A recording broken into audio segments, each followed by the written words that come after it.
Olá, meninos e meninas. Sejam todos muito bem-vindos à nossa videoaula de Geografia. Essa videoaula agora tem um caráter um pouco diferente das anteriores. Nas anteriores a gente se preocupou bastante em avançar com o conteúdo. E agora a gente está mais preocupado em fazer uma revisão sobre os principais pontos. Já é o nosso segundo momento de revisão. Na semana passada a gente andou falando a respeito da evolução do capitalismo. E hoje a gente continua com o capítulo 1, porém falando a respeito da organização do espaço mundial após a Segunda Guerra Mundial e mais recentemente. Então a gente trata o pós-Segunda Guerra e o redesenho do mundo, e a parte relativa ao neoliberalismo, que já foi muito enfocada com vocês. Correto? Então, bora lá trabalhar. Muito bem. O espaço com o qual a gente trata, ele emerge da Segunda Guerra Mundial de uma forma muito diferente do que era o período entre guerras. Em outras palavras, da Primeira até a Segunda Guerra Mundial. Nesse momento, esse espaço entre guerras, você tinha algumas das potências do século XIX em ocaso, quer dizer, em descenso. É o próprio caso da Grã-Bretanha. E a ascensão, uma afirmação comercial cada vez maior de países como os Estados Unidos, que emergiam como um centro dinâmico da economia e que mesmo a partir de 1929, com a crise da Bolsa, conseguiram se firmar como um país bastante próspero do ponto de vista dos negócios. A Segunda Guerra Mundial vai reforçar essa posição de liderança dos Estados Unidos, mas junto vai trazer também um outro país que tem, dentro da sua capacidade de produção econômica, um aspecto muito forte. É a União Soviética. Então eu tenho o período do pós-Segunda Guerra Mundial como um período de ascensão e afirmação dessas duas potências, que passaram realmente a polarizar amplas partes do mundo. Quando a gente fala polarizar, a gente está falando de exercer uma condição de influência e de liderança sobre um espaço amplo à sua volta. Muito bem. Houve entre essas duas potências disputas ideológicas, uma era capitalista, outra socialista, e isso aí, de certa maneira, interferia naquilo que é a expansão econômica de cada um desses países. Mas a gente pode dizer que essas disputas foram ideológicas, pelo menos no que diz respeito ao plano político, mas essencialmente militares no que diz respeito, às ações diretas desses países. O interessante é que, mesmo dispondo de arsenais nucleares extremamente importantes, pesados, grandiosos, essas duas potências jamais chegaram a entrar em guerra, em confronto direto.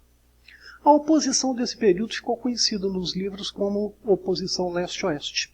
Ela marca uma posição leste da União Soviética e oeste dos Estados Unidos, num cenário internacional dividido, então, por essa condição ideológica. O que mais chama a atenção durante esse período é o que ficou convencionado chamar de Guerra Fria, na qual as corridas armamentista e aeroespacial foram os elementos mais importantes. O que foram essas corridas? Na verdade, é como se cada uma dessas potências estivesse correndo contra o relógio para poder criar armas, arsenais nucleares, exércitos extremamente capacitados, forças armadas extremamente aparelhadas, para poder se defender de um provável ataque que nunca chegou a acontecer do plano oposto, ou seja, do seu oponente. A corrida armamentista criou uma disputa entre as duas potências, nas quais as armas aumentaram em muito a sua capacidade de alcance e a sua capacidade de letalidade. Por outro lado, a corrida aeroespacial foi uma situação que acabou levando essas duas potências a inventarem uma enorme quantidade de artefatos, principalmente aviões, mas isso também acabou se desenvolvendo no plano dos foguetes, satélites e toda uma outra sorte de aparatos aeroespaciais. Então essas duas corridas, a armamentista e a aeroespacial, são como que a marca registrada da Guerra Fria. E houve aí um redesenho do mapa político mundial, tal como a gente vê na ilustração acima. Aí Os países que estão colocados em verde são aqueles capitalistas desenvolvidos. Os que estão colocados em amarelo, deveria ser vermelho, na verdade, mas os que estão colocados em amarelo representam os países socialistas, nem todos eles estão colocados ali. E os últimos, os que estão em vermelho, representam os países capitalistas subdesenvolvidos, o que se convencionou chamar também de periferia capitalista, né? Ou países subdesenvolvidos pura e simplesmente. O interessante dessa configuração espacial é que ela não traz, né, alguns países de orientação socialista, mas que na prática funcionavam como países capitalistas. Estão aí colocados, por exemplo, países como Moçambique, Angola, né? Cuba chegou a se colocar como socialista realmente, mas vários outros na América Central tiveram uma certa orientação socialista durante alguns anos. E isso não está aí registrado, correto? Esse conjunto de países que está em vermelho chegou mesmo a se considerar como países não alinhados, em uma boa parte deles, né? Não orientados, não aliados, em última palavra, aos centros principais capitalistas e socialistas. Representaram, então, países que mantinham uma certa política de distanciamento em relação às disputas das grandes potências. Bem, um fato interessante desse período, que vai ter uma enorme importância, pelo menos do ponto de vista icônica, como um ícone, né, é o Muro de Berlim. Muro esse que foi criado para poder conter as saídas de pessoas de Berlim Oriental em direção a Berlim Ocidental. E foi um elemento extremamente importante na análise das tensões que houve, né, ao longo desse período do pós-Segunda Guerra Mundial. Quando a gente considera, né, a configuração dessa antiga ordem mundial, que é a ordem da Guerra Fria, esses pontos que vêm em seguida são extremamente importantes. Primeiro ponto, as relações internacionais eram tensas. Praticamente tudo que se fazia esbarrava nessa ordem capitalista, socialista e nas limitações impostas pelos governos dos Estados Unidos e da União Soviética aos seus parceiros diretos. De modo geral, o leste europeu, que era polarizado por Moscou, né, pela União Soviética, não tinha muita possibilidade de comércio com a própria Europa à sua volta, a Europa Ocidental. E, de modo geral, os europeus ocidentais também não tinham acesso a praticamente nenhum tipo de informação, nenhum tipo de comércio ou de produtos associados com o leste europeu, salvo raras exceções. As restrições comerciais, então, estavam subordinadas aos interesses das potências, tal como a gente acabou de falar.